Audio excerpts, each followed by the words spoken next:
Evelyn to Philip. The email dated February 5th, 1945. Dearest Phil, tonight for some funny reason I'm in a terrible mood. You can chalk it up to two factors. The fact that it is 18 months since I saw you, darling, and the news that Snuffy is really in bad shape. Yesterday, when I finished writing to you, I continued to iron, and we had the company of all the Wymans and the Chases for an hour. Shortly before they left, Dot called me, and she sounded very down in the dumps. She asked me to come out to see her, as she was staying at her sister's house to take care of her niece, as her sister and brother-in-law had to make a hurried visit to hospital to see a nephew of theirs who had been rushed to the hospital for an emergency operation. I was so weary I wanted to scream, but nevertheless I promised to come out.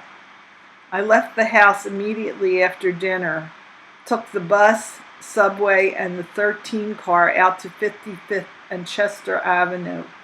Her sister lives in one of those new homes on Belmar Terrace, and I had a wee bit of trouble finding it. To add to the difficulty, it started to hail, and that made walking almost impossible. I finally found the house, and Dot was glad to see me. She made sure to give me Adele's gift, which she had exchanged for a larger size, and instead of giving me one jersey, she gave me two, a blue and a yellow with vari-colored stripes. Dot didn't know that Snuffy was quite so bad till yesterday, or rather Saturday, when he wrote her in detail of his condition. He doesn't have what he thought he did. He has thrombosis, or blood clots forming in various parts of his body. Dot got a physician's opinion and learned that it is a hardening of the arteries and is a disease that occurs in older people. Snuff had 3 blood clots in one hand and 4 in his leg. The Army isn't doing anything for him at present, and I doubt if they can do anything unless they transfer him to a large hospital where he can be attended by specialists. Snuff is supposed to have a physical on February 9th, and perhaps the Army will transfer him then. Dot is waiting till then, and as soon as he calls her, she's leaving to join him, and she isn't taking Harold along. Her mother has agreed to take care of Harold so that she may take the trip, and she may stay indefinitely. I stopped down to the wholesale place of Mr. Cohen, who used to live next door to my mother, to get something in the linen line for a gift for Abe's wife-to-be. I settled for a tablecloth and 6 napkins that cost me $4.50. Tomorrow is the shower. Phil, dear, I'm very tired this evening, and I still have to shower and set my hair so that I'll be able to look well tomorrow evening. By the way, Dot gave me quite a compliment yesterday. She said she never remembered me looking so swell, nor seeing my face so full. I was mildly shocked because I was so very tired, having been on the go since 7 a.m. Dot took a cab home, and I rode with her to 60th Street, where I caught the L and then the subway. I walked home from Broad Street because it was too late to get a bus. I got home in less than an hour, which is marvelous time. See you tomorrow, baby. I love you so much, dear one. Your Ev. Philip to Evelyn, 5 February 1945. Dearest Evie, today, sunny and almost warm enough to qualify as a spring day, was another busy one for me. I worked steadily all day on the company history and managed to complete it by day's end. There was no fresh mail today, and since the above just about covers everything I did since arising this morning, I'm kind of stuck for ideas to continue with this. But don't go away, I'll think of something. Oh yes, I noted with particular satisfaction that your letter of 10 January, received yesterday, you included a paragraph from Neil and Shirley's letter that filled me with paternal pride and pleasure.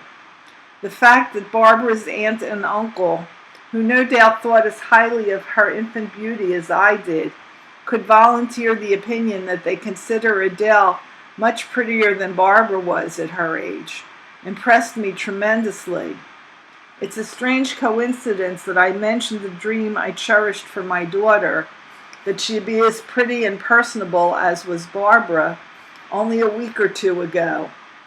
Gee, baby, is she as pretty as all that? I'm dying to see her, more so than ever before, especially since I am convinced that she would recognize her dad and tender him the welcome he is yearning to realize. Please, Ev, I must have a new picture of her. All of her. I'm remembering that I promised to have my picture made the very next time I get to town. And I will, but it may be 10 days or so before I'll be able to manage it. The news on all fronts is unprecedentedly promising of an early end of resistance in Germany. I hope and pray that this time it is not merely an illusion. God knows the world has suffered enough already. Chippy, I'm extremely mortified that I can't find the time for weeks on end now to write those letters that I want to Mom, Goldie, Jack S., Jack N., Gloria, Dot, Lil, Milt, Sid, Mickey, and a few others.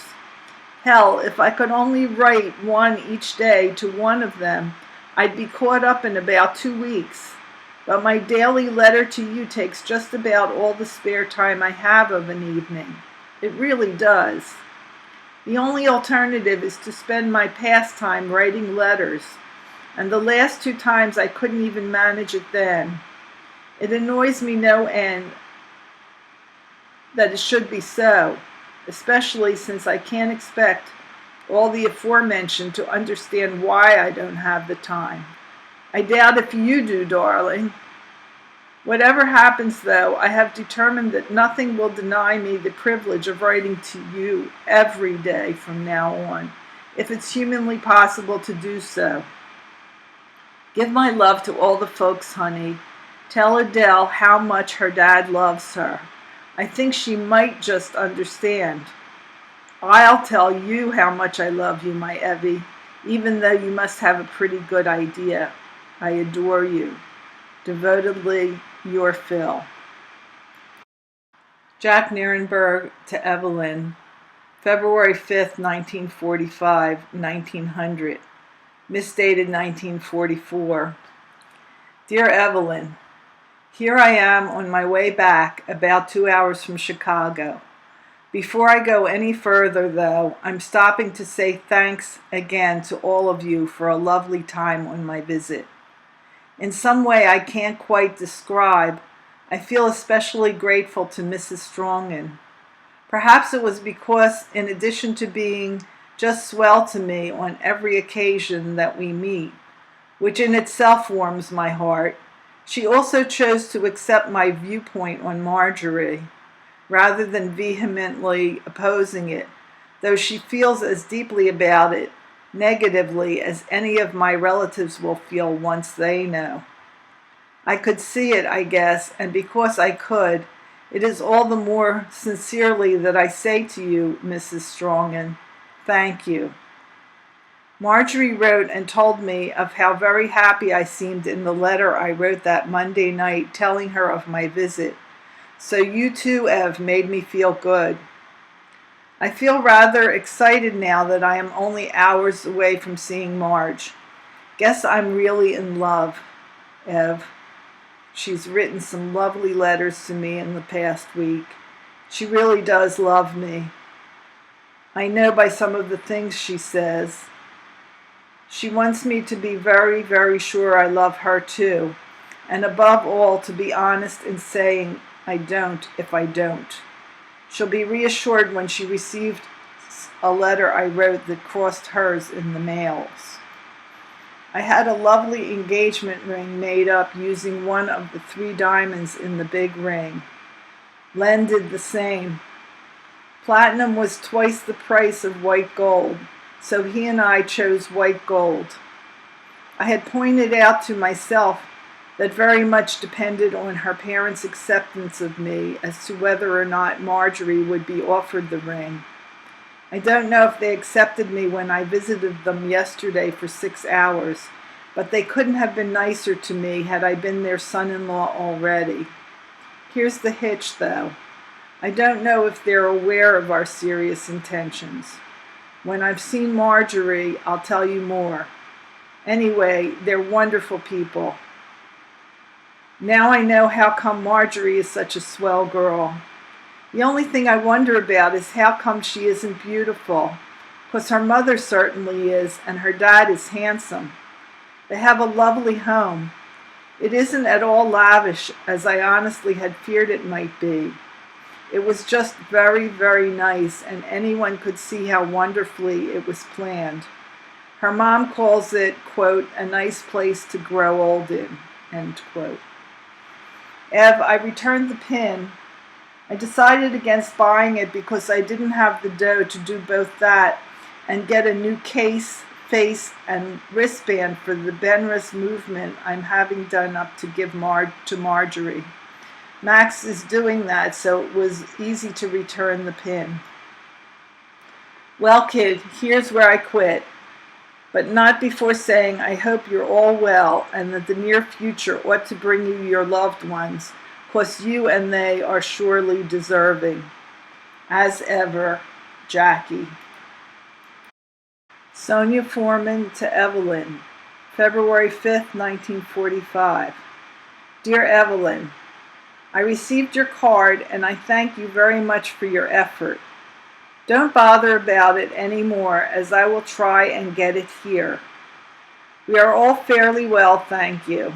See that you drop a card to me every now and then. Let's hear from you.